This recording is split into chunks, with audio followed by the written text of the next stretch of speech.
Got a dragon wandering through the grass as I sit here with David Godsey and his awesome t-shirt.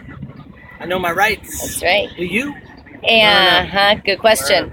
So David, you have some thoughts you want to share with folks because you've had a unique perspective while you've been here in Philadelphia. So go ahead and tell us all about it.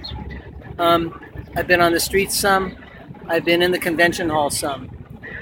And I've been trying to bring these very disparate worlds together. They exist side by side, all amongst people with good intentions, all amongst people with deep convictions, and they couldn't be more different. And that's within theoretically one side of political view. That's a longer discussion. But what I also have been feeling, being in on the floor when Bernie Sanders relinquished his run for the presidency, and other moments on the floor, seeing this show that it is, I felt incredibly huge emotions. Many of them dark, frustrating, anger, fear, resignation, a lot. And I thought a lot about this last night, and the only place I've been able to come to, and I guess my call out would be, take those energies of those feelings, because they're real, they're legit, and take them and put them forward into action of whatever kind you can do that supports these policies that you got behind with this candidate. Because these policies have been living for years before this candidate was born and will live for years and years beyond our lifetimes. And it's the policies and supporting the rights and the integrity and the justice and respect deserved to all people on our planet that is important. The individuals who rise to the fore to lead those, not as important as the principles behind them and the conviction to follow through.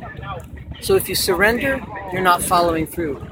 If you say, well, okay, I'm just going to attack the boogeyman with everybody else, you're not following through. You're giving up on those important principles in order to try to not have a big problem.